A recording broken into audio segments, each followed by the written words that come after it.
The campus buzzed with laughter, music, and champagne as graduation night unfolded under strings of golden lights. For most, this night marked freedom, celebration, and the promise of new beginnings. For Claire, however, it was supposed to be the moment she finally revealed the truth that had been growing inside her heart for years. She had always admired Ethan from his confidence to the way people gravitated toward him, and though she knew his world was one of privilege while hers was defined by quiet persistence, she had believed, naively perhaps, that friendship and shared history might bridge the gap. With trembling hands, she pulled him aside near the fountain, her voice soft but steady as she admitted, "I've always cared for you more than just a friend." Ethan, tall, sharp-suited, and already the center of attention, let out a chuckle that sliced sharper than any blade. He raised his voice just enough for the nearby crowd to hear, smirking as he replied, "Claire, you'll never be my type. You should focus on books, not men." The laughter that followed wasn't hers, it came from others, but it echoed like a storm in her chest. She stood frozen, eyes stinging, realizing she had become a punchline in the middle of a night meant to celebrate her own hard work. The sting of rejection might have been bearable if it had been private, whispered in the safety of shadows, that Ethan's deliberate cruelty made it unforgettable. Claire's chest tightened as the crowd's murmurs grew, some whispering pity, others delighting in the spectacle. She had spent years proving herself in silence, outperforming classmates despite working part-time jobs, carrying the weight of expectations without complaint, and yet, in a single sentence, Ethan reduced her to nothing more than an academic misfit who dared to dream beyond her station. Her eyes burned, though she refused to let tears fall. Not here, not now. She swallowed the ache, pressing her nails into her palms until they left half-moon indentations, a small anchor against the tidal wave of humiliation. Her lips curled into what almost resembled a smile, though it trembled at the edges. To walk away would be dignity, yet to stay rooted in place was defiance. She chose the latter, locking her emotions deep within. Beneath the pain, something sharper stirred a fragile but undeniable ember of anger. Ethan thought he had ended the story here, dismissing her as unworthy of attention. What he did not realize was that in wounding her pride, he had also awakened something far more dangerous, her will to rise beyond him, to prove that rejection did not define her worth, but rather set the stage for transformation. As the laughter around her faded into background noise, Claire lowered her gaze, not in surrender, but in calculation. "One day," she whispered under her breath, words barely audible over the music and chatter, "I won't need your approval. You'll need mine." It was not a desperate promise, nor a cry for validation. It was a vow forged in the quiet crucible of her heart. Ethan might not have heard her, but fate surely did. That single sentence, spoken through clenched teeth and unshed tears, became the seed of a future reversal neither of them could yet imagine. The party went on, filled with cheers and shallow conversations, but for Claire, the night transformed into a turning point. She would no longer define herself by the boy who laughed at her vulnerability. Instead, she would build a life so powerful, so undeniable, that even Ethan, the golden boy who thought himself untouchable, would one day stand in her shadow. The heartbreak was real, sharp enough to bruise her soul, but pain, she realized in that moment, could also be fuel.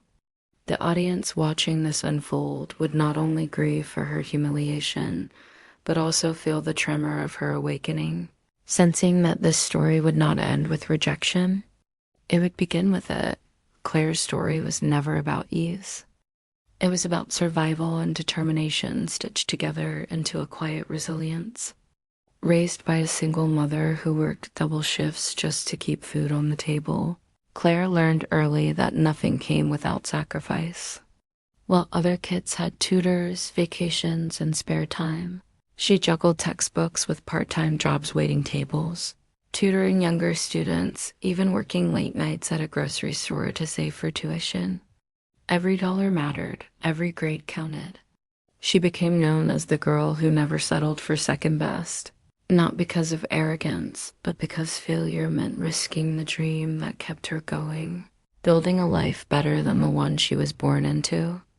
Her mother would often remind her, "Your mind is your ticket out," and Claire believed it with all her heart.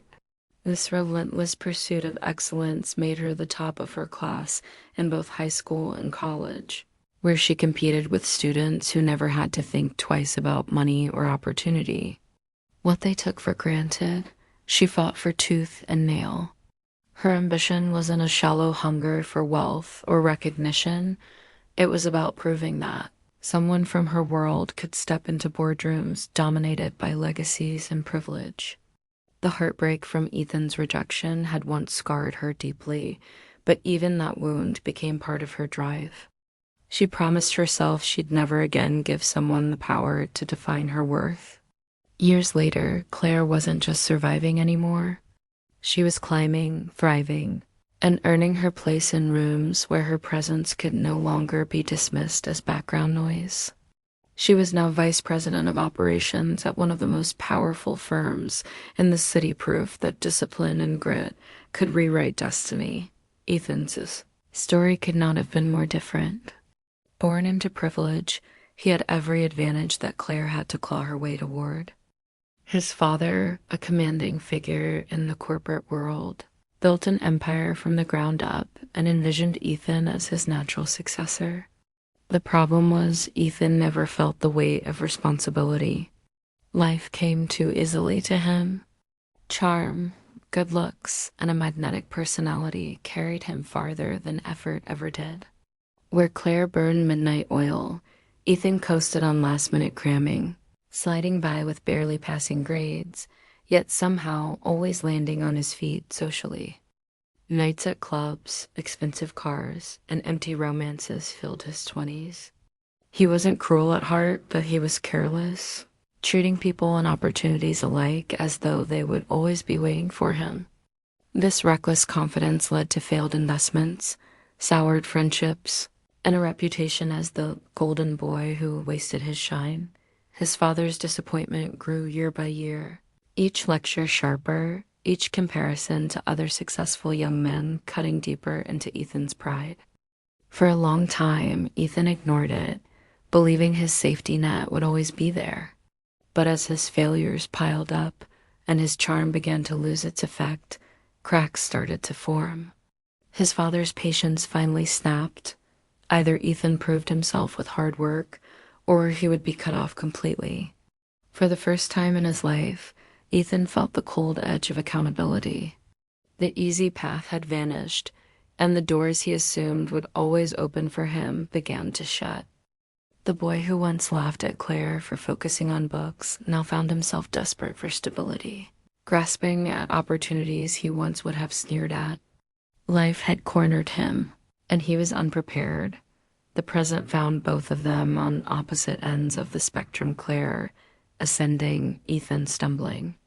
Claire's climb in the corporate world had been grueling but rewarding, each promotion a symbol of her discipline and talent. At 30, she was vice president of operations, commanding respect in boardrooms where strategy, precision, and resilience mattered more than charm. Her reputation was that of a problem solver, a leader who never forgot the struggles of those working beneath her. Behind the polished exterior, though, she carried memories of rejection, of humiliation, and of promises whispered to herself in the dark. Those memories didn't chain her, they sharpened her. Meanwhile, Ethan stood at the brink of losing everything he had taken for granted. His father's ultimatum left him scrambling for a job that would prove his worth. Out of options and pride dwindling, he submitted his application to several firms, unaware that fate was about to deliver him into Claire's world. The same Claire he once dismissed was now in the exact position of power he had squandered for years. To him, it was just another application.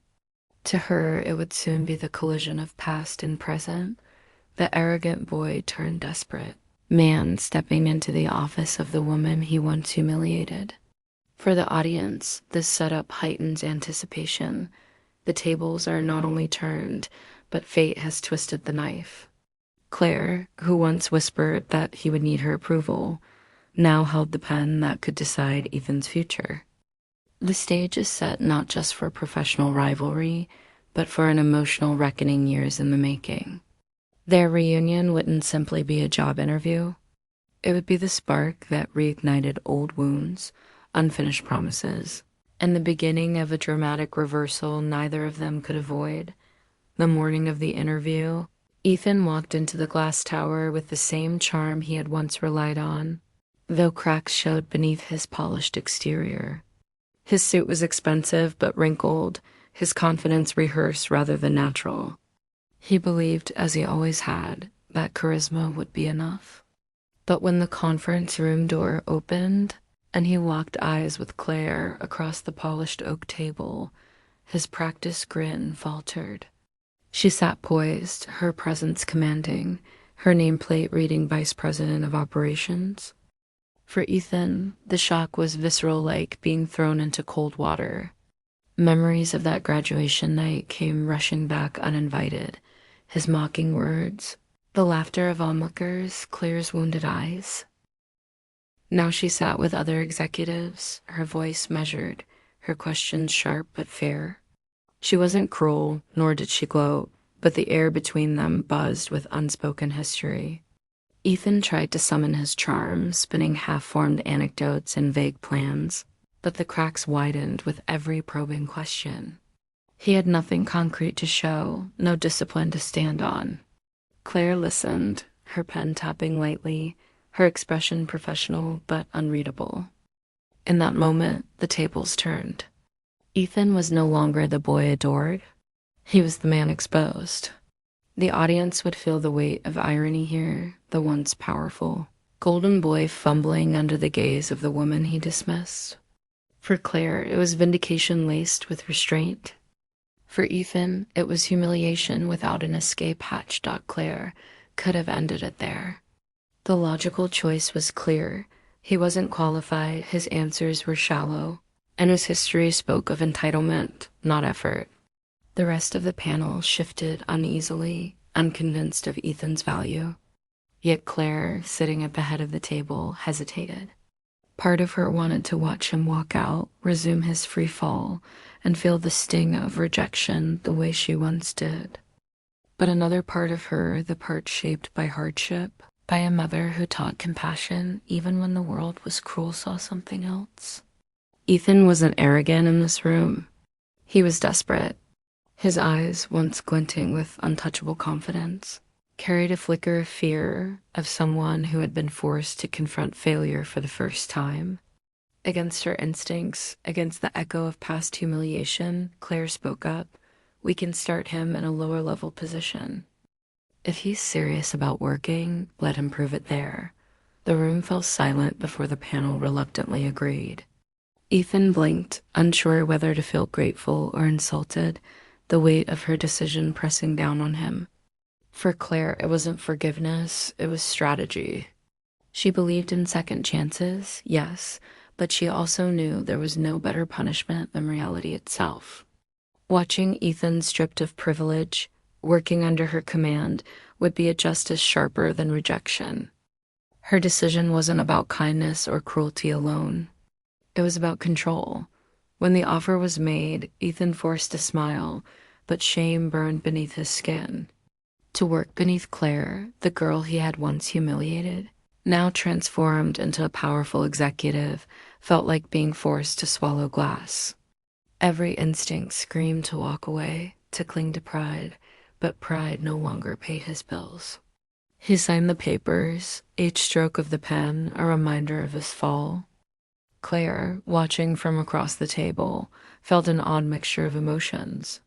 Vindication, yes, there was a quiet satisfaction in seeing the balance of power restored.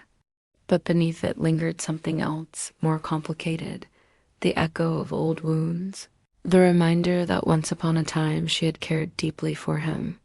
His presence stirred ghosts she had buried under years of discipline and ambition. As Ethan stood to leave, their eyes met. He looked smaller somehow, stripped of the careless arrogance that once defined him. She felt the tiniest pull of pity, but steeled herself, reminding her heart that pity was dangerous. For the audience, this moment is electric. It is not just a job offer, but the spark that reignites their entangled history. Ethan, shamed but bound to her world, now must navigate working under Claire's watchful eye. Claire, both vindicated and unsettled, must face the man who once broke her but now needs her. This is where the true story begins. The collision of past pain and present power, the promise of tension, and the unspoken question, will this shared space heal old scars or deepen them into something far more destructive? Ethan's first weeks at the firm were a humbling ordeal. The tasks assigned to him were simple by corporate standards: data entry, preparing reports, assisting with logistics, but for someone who had coasted through life, they felt suffocating. He made mistakes often, sometimes careless, sometimes from lack of skill, and each misstep became fuel for office gossip. Colleagues whispered in the hallways, "Isn't he the VP's friend?" Or something more. The implication was clear: people assumed he was there because of Claire, not because he had earned it. Ethan bristled at the murmurs, his pride wounded, but he couldn't deny the truth. Without Claire's intervention, he wouldn't have been hired at all. The sting grew sharper in meetings where Claire's authority was undeniable. Whenever Ethan stumbled, fumbling a report or misunderstanding instructions, Claire corrected him in a tone that was calm but edged with precision, never cruel, but cutting enough to make the hierarchy obvious. "Double-check your numbers, Ethan," she would say, her eyes never leaving the table. To the rest of the team, it looked like professionalism. To Ethan, it was a reminder that the balance of power had shifted completely. He was no longer the admired golden boy. He was the struggling newcomer under the woman he once humiliated. The audience watching would feel the tension coil tighter, humiliation layered with irony. Ethan forced to endure the very spotlight he once weaponized against Claire Dot as the days turned into weeks. Ethan began to see what he had missed before. Claire was no longer the quiet, bookish girl from college. She was a leader in every sense. Her confidence commanded rooms without arrogance, her decisions were swift yet thoughtful, and her ability to balance empathy with authority left colleagues looking at her with respect that Ethan had never earned.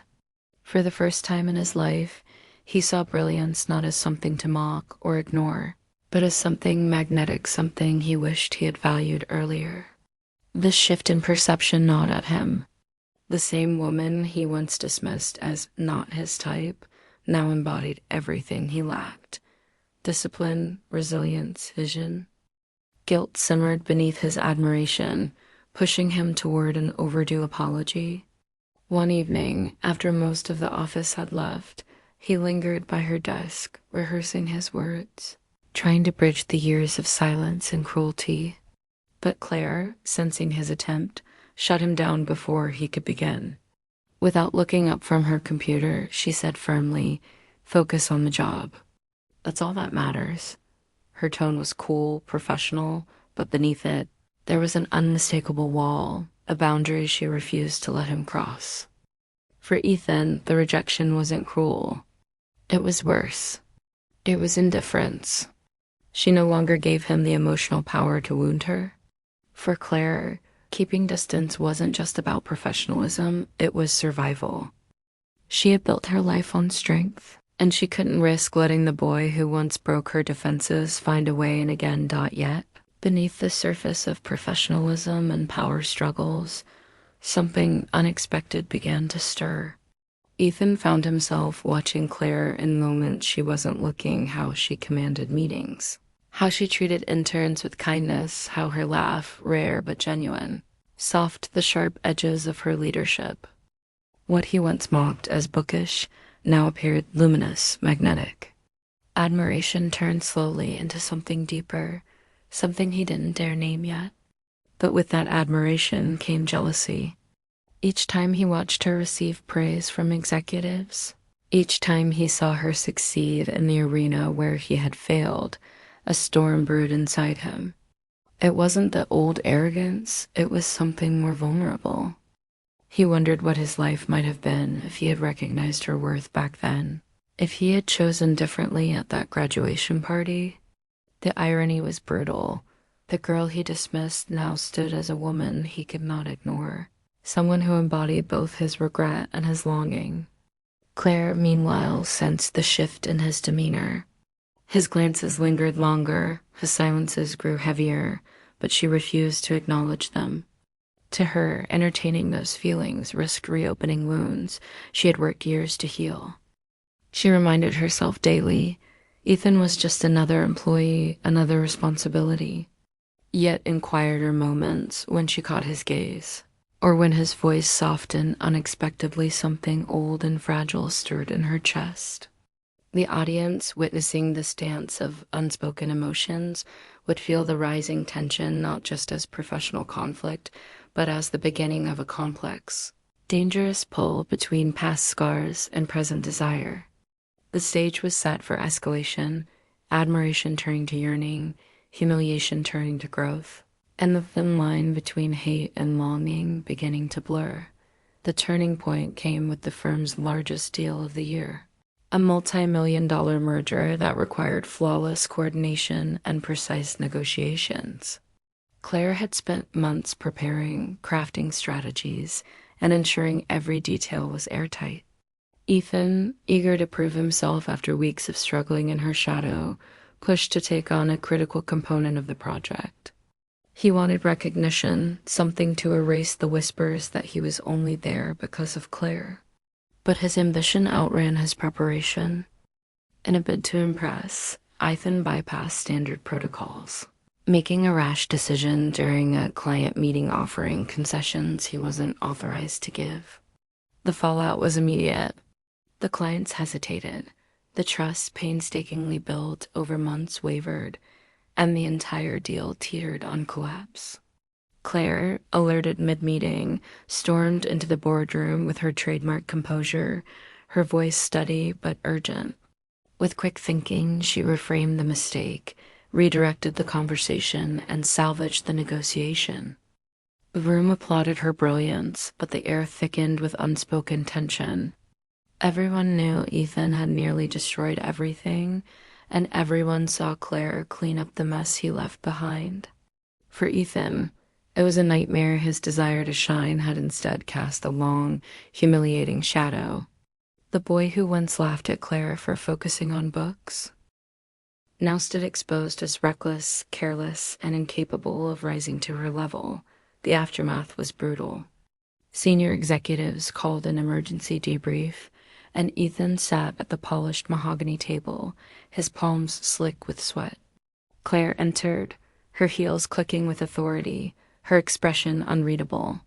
When the questioning began, Ethan tried to explain, tried to charm his way out of accountability, but Claire cut through his excuses with surgical precision.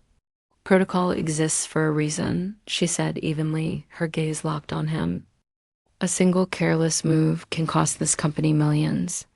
If you cannot respect the process, you cannot be trusted with responsibility. Her words landed like hammer blows, but what seared most was the audience.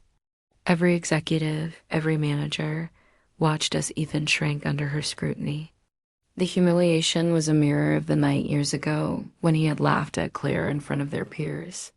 Back then, she had been the one swallowing tears. Now, he was the one struggling to keep his composure as the room weighed his incompetence. Claire wasn't vindictive. Her tone remained professional. But that professionalism, that unflinching authority, stung worse than cruelty ever could. She didn't need to raise her voice or mock him. Her leadership and the weight of truth stripped him bare. For Ethan, the humiliation was complete. He wasn't just failing at a job. He was failing under the gaze of the very woman he had once dismissed.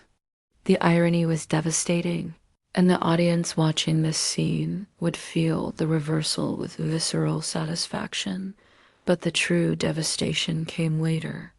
Still reeling from the public reprimand, Ethan overheard a conversation that froze him in place. The board had voted, and Claire wasn't just a vice president anymore. She had been chosen as the incoming CEO, triumphing over several veteran candidates. It wasn't just that she had outshone him. She had outshone nearly everyone in the firm. She wasn't simply his superior, she was now his boss's boss, the ultimate authority in the company.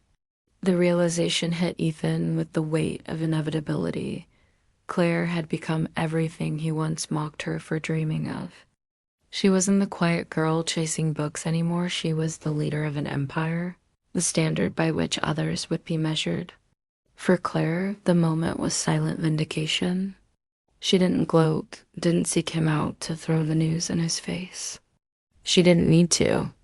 Her triumph spoke louder than any words could. For Ethan, the world collapsed inward. The safety nets of charm, privilege, and arrogance had all burned away, and he was left with nothing but regret for wasted years, for careless choices, for the cruelty that had once seemed harmless but now chained him in shame. The twist wasn't just professional, it was poetic justice. The tables hadn't just turned. They had flipped entirely, leaving Claire standing victorious while Ethan, for the first time in his life, confronted the full measure of his downfall. For the audience, this twist delivers the cathartic punch. The once dismissed girl now reigns as queen, while the golden boy, humbled and undone, realizes too late what he threw away. In the aftermath of the deal and her promotion to CEO, Claire stood at a crossroads. She could have easily ended Ethan's career, relegating him to the list of failures his father already believed him to be. The temptation was there, after all. Hadn't he humiliated her once? Hadn't he treated her as if her worth was less than nothing? Yet Claire's journey had never been about revenge. It had been about rising above. From her childhood struggles to her relentless climb up the corporate ladder, she had built her life on discipline, compassion, and the belief that people could grow if given the chance. So instead of firing Ethan, she made a deliberate choice. She would hold him to the same standard as everyone else, no more, no less. In meetings, she corrected him firmly, but never cruelly. In private, she assigned him projects that tested his limits. Projects that would either break him or teach him the discipline he had always lacked. "If you want to be here, you'll earn it," she told him, her tone calm but unyielding. It wasn't a gesture of kindness, it was integrity. For Claire, true victory wasn't watching Ethan collapse under the weight of his own mistakes. True victory was proving to herself that she no longer needed to cling to the bitterness of the past. She had risen, and now she led. The girl who once whispered in the shadows of a graduation party was gone. The woman standing here was untouchable, defined not by old wounds, but by the grace of choosing strength over spite. For Ethan, the shift was grueling. At first, every late night felt like punishment. Every criticism from Claire, a reminder of how far he had fallen. But as weeks bled into months, something unexpected happened. He began to change. He stayed late, not to impress anyone, but because he wanted to get things right. He studied reports, shadowed colleagues, asked questions he once would have scoffed at. Slowly, the careless golden boy gave way to someone who understood effort, someone who respected process. His colleagues noticed the difference. Whispers shifted from ridicule to cautious respect. And through it all, he watched Claire not with envy now, but with admiration. He saw how she carried herself with quiet authority, how she treated her team with fairness, how she led without needing to belittle. He realized, with painful clarity, that she embodied everything he once dismissed. Strong, intelligent, compassionate qualities he had once mocked as weakness were, in truth, the very foundations of power. For the first time in his life, Ethan didn't want to charm his way into approval. He wanted to earn it. And beneath that drive, a deeper realization bloomed. He had been blind. arrogant, careless, and it had cost him not only opportunities, but the chance to truly see someone who had always been extraordinary. The irony was sharp, but the growth was real. Ethan was no longer running from discipline, he was embracing it, step by step. The moment of reckoning came late one evening. The office was quiet, the city lights glowing through the tall glass windows. Claire was reviewing documents when Ethan approached, no longer with swagger or excuses, but with the gravity of someone who had finally faced himself. His voice was low, steady, stripped of charm. "I was blind back then," he admitted, his eyes meeting hers without flinching. "I saw you as less when, in truth, you were always more. I see you now not as someone beneath me, but as someone I can only aspire to be." The sincerity in his words disarmed the room, dissolving years of arrogance in a single breath. Claire studied him for a long moment, silence stretching between them. Part of her wanted to cling to the old anger, to remind him of the pain he caused. But she had already outgrown that need. With calm finality, she replied, "Apology accepted. But don't mistake acceptance for absolution. Focus on the work. That's all that matters." Her voice carried no bitterness, only truth. Ethan nodded, not disappointed, but relieved. For him, the apology wasn't about winning her back. It was about owning his past and respecting her present. For Claire, the exchange marked closure. She had been wronged, but she had also risen. The story didn't end with vengeance, but with empowerment, the quiet triumph of a woman who had turned heartbreak into strength, and a man who had finally begun the long journey toward redemption. For the audience, this moment is the emotional release, justice delivered not through cruelty, but through grace, growth, and the undeniable power of choosing who you become. Months had passed since the storm of promotions, boardroom clashes, and personal reckonings. The office was different now, calmer, steadier, almost reflective of the man Ethan was slowly becoming. Once the golden boy who thrived on shortcuts and applause, he now came in early, stayed late, and carried himself with a quiet humility that surprised even his harshest critics.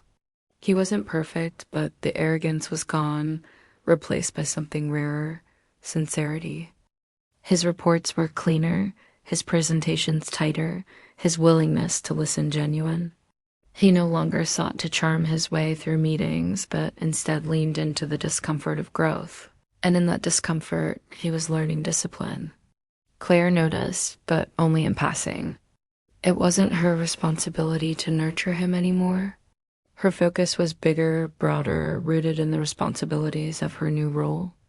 Yet, in the quiet rhythm of her corner office, there were moments when she would pause, glance at Ethan across the boardroom, and see not the careless boy who had once dismissed her, but a man finally beginning to build himself. That, in itself, was closure. Not revenge, not triumph over him, but the satisfaction of knowing that his journey mirrored her own only years behind. And with that realization, Claire felt lighter. Her victory wasn't Ethan's downfall. Her victory was that she had risen despite him, despite every barrier, and now she stood here, unshaken, self-made. And hold on, it was on an unremarkable Tuesday morning when Claire entered her office to find a small envelope resting on her polished desk. No name on the outside, no dramatic flourish, just her initials and handwriting she recognized immediately. She hesitated before opening it, a part of her bracing for sentiment she no longer needed. Inside was a single page, neatly folded, written with an honesty Ethan's voice had only recently learned to carry. "Thank you for giving me a chance. You became everything I once told you you couldn't. I'll never make that mistake again." The words were simple, unadorned, but their weight lingered. He hadn't written to win her back or to seek forgiveness, but to acknowledge, to close the wound he had opened years ago with careless arrogance. For Claire, the letter wasn't a balm. She didn't need it to heal. She had already healed. But it was something else, something she hadn't expected, a recognition, a full circle moment that allowed the ghost of her younger self, the girl once humiliated, once overlooked, to finally rest. She placed the note in her drawer, not out of sentimentality, but as a marker of what had been, of how far she had come. She didn't plan to revisit it, didn't need to reread it. It was enough that it existed, that he had said the words, that he had finally seen. That evening, as the city skyline blazed in hues of orange and violet, Claire stood by her window, the glass cool beneath her fingertips. She took in the endless sprawl of lights, the ceaseless hum of a city that had once dwarfed her but now seemed to bend beneath her gaze. For the first time in years, she allowed herself to truly breathe, to feel the enormity of what she had built, what she had endured, and what she had become. Behind her, the letter remained folded in her desk, silent, unnecessary. She didn't need Ethan's apology, didn't need his validation, didn't need anything that tethered her to the past. She had won not over him, but over the part of herself that had once believed she wasn't enough. A faint smile touched her lips as she whispered into the twilight, "I didn't need revenge. I just needed to rise." The words hung in the air, soft but resolute, before dissolving into the hum of the city below. Fade out on Claire, empowered, whole, untouchable. Not the girl who had been dismissed, not the woman defined by betrayal, but the leader who had claimed her place without compromise. Her story wasn't about the man who underestimated her. It was about the woman who refused to underestimate herself.